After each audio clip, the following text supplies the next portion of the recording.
Hey, welcome back. I'm Tim, the Suburban Dad. It is summertime, folks. It's time for barbecue. Today I'm talking about what whiskeys go best with bourbon. Let's get to it.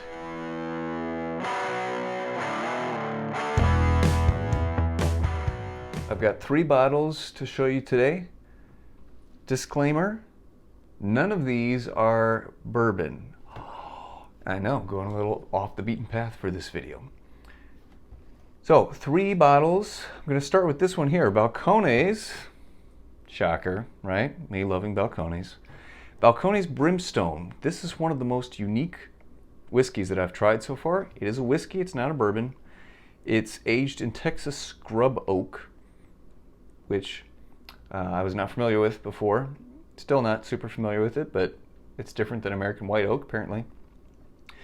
So I'm going to go ahead and do a little sample pour with you guys. Comes in at 106 proof, so it's pretty solid.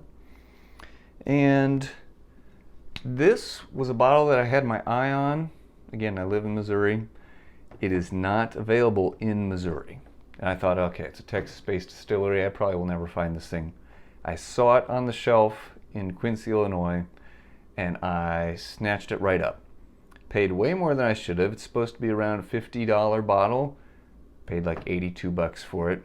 I never thought I'd see it again, so I didn't pass it up. Since then, I've seen it for $50. Oh well. But on the nose, it's got kind of a minerally herbal scent to it almost. It's kind of hard to describe. Like more herbal, I guess. Like an earthy smell to it.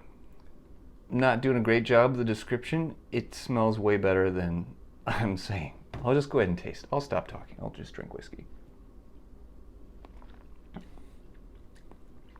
Okay, it is 106 proof. It is a strong 106 proof. It pairs great with barbecued meat because all these do, because they have similar traits. It's smoky. It's got more of a kick to it.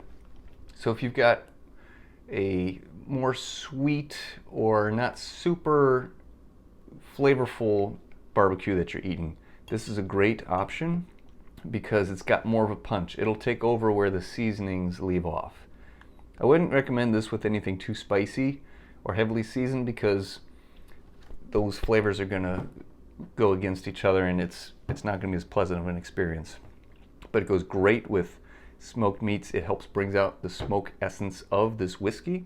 The first sip was a little intense, caught me off guard. First whiskey of the day, but it's actually pretty easy to drink. It's not my go-to to drink by itself, I must say, but with meat grilled, but especially smoked or barbecued, it's awesome. Way to go, Balcones.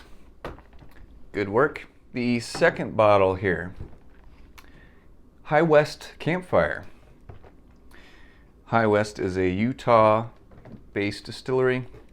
This particular bottle is unique because it's a blend of rye, bourbon, there you go, some bourbon, a blend of rye, bourbon, and scotch. It's a very unique bottle. This one is actually discontinued outside the distillery, so if you get your hands on it, awesome. It's around 60 to 70 bucks typically. In my opinion, it's definitely worth it. So let's go ahead and have a pour here. This one is only 92 proof, so it's a lot more drinkable. It does come in a pretty unique bottle. It's kind of cool. A lot more mellow on the nose compared to the Balcones. Okay, let me try again. A little bit of smoke for sure, like almost a peat smell. It's probably coming from the scotch in there. A little bit of spice. So let's go ahead and taste it. A lot smoother than the Balcones with the first sip. A little creamier. This one isn't super creamy. This one is more creamy, probably thanks to the bourbon and the scotch in there. This one's got somewhat of a spice kick at the end. Again, it's got rye in it. This one's a little more balanced than this. This is more volatile, we'll say. It is Brimstone after all. This one's Campfire. It's more gentle, more cozy. I could and have drank this neat just by itself and enjoyed it. It does go well with meat, grilled, smoked, barbecued, but it is a little more well-rounded, and it can go well just by itself.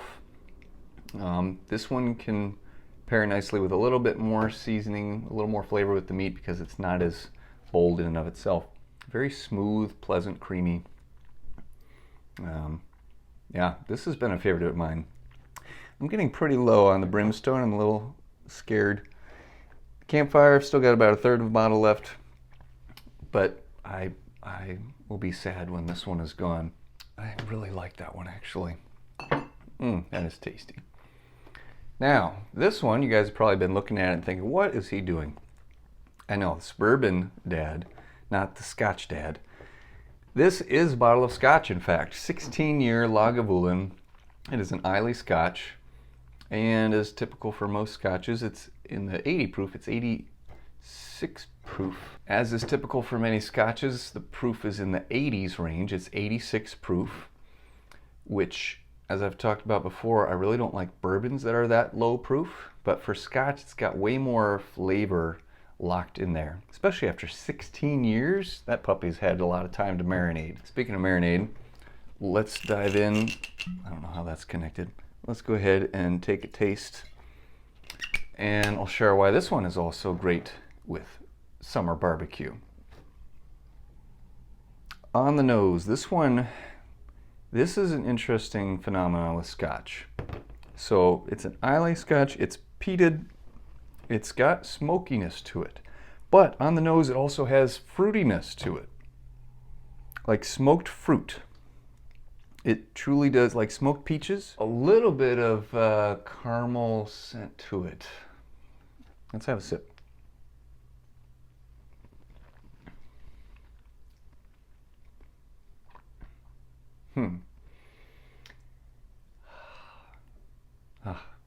This is such a nice bottle. Oh my goodness. Now, this one is the most expensive of the three. This one hovers around 90, 100. I've seen it as high as like $115. It's really good, guys. It's so smooth, creamy. It's got such a, again, this is how I describe the flavor patterns. It's just got a nice journey through the flavor palette that it has. Let me see if I can break it down for you. It starts off with charred smoke coming from the peatiness. A little bit of briny, not brine, but like, I think of ocean in a way when I taste it. It doesn't really, I wouldn't say it's fruity, but it lends itself to the idea of fruit in there. Like when I think fruity, I think Maker's 46, one of my all-time favorites. A bourbon, a lot of times will be fruitier, but this one, it has something is in there. Some not quite sweetness, a little bit of sweetness, but a little bit of fruitiness that's in there. But it just has such a long, drawn-out finish. This is a great one. Absolutely great to have with smoked meat, grilled meat. It's also great just to have as a nice evening after dinner drink when you're just relaxing. Oh, it's so easy to drink. It's very, very pleasant, very, very nice. Still trying to tease out that fruit note that I'm working on. Yeah, almost like peaches, kind of pear almost in there, which I know sounds weird, smokiness and fruit, but believe me, it is phenomenal. So this is the 16-year. Lagavulin has a bunch of other expressions that they provide, but this one grabbed my attention because of how smoky it is. I love smoky flavor to a whiskey, especially with good barbecue. So this one is the most refined and regal of the three bottles, but man, I could get behind any one of these depending on the situation. So hopefully that helps. And again, it's not bourbon. Sorry. Get over it. These are 3 great whiskeys that can go with any summer barbecue. Thanks for tuning in. See you next time, because I know you're going to like and subscribe to my channel. Cheers.